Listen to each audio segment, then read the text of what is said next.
आप सभी का आज भारत के महापर्व स्वतंत्रता दिवस के अवसर पर अपने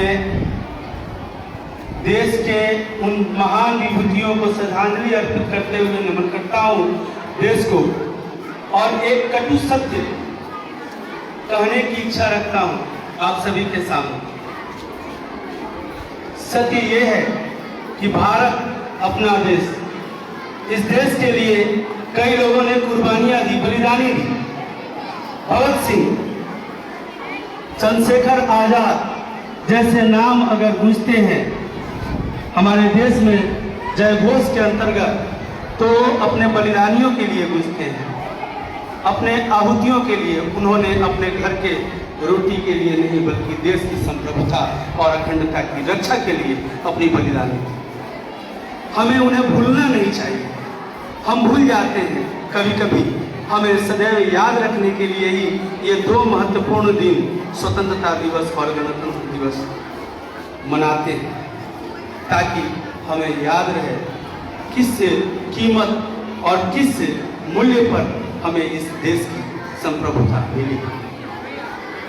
आज विडंबना यह है कि देश में राजा कौन है इससे कोई फर्क नहीं पड़ता। देश को इससे कोई फर्क नहीं पड़ता, क्योंकि देश में राजा राम हो या रावण, जनता तो बेचारी सीता है।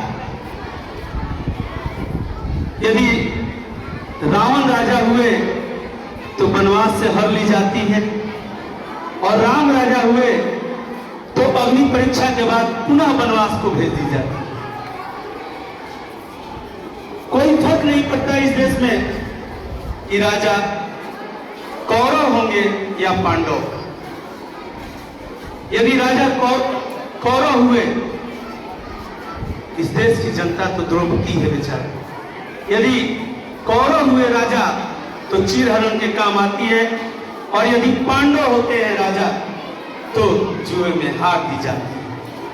और कोई फर्क नहीं पड़ता इस देश को, इस देश का राजा हिंदू है या मुसलमान।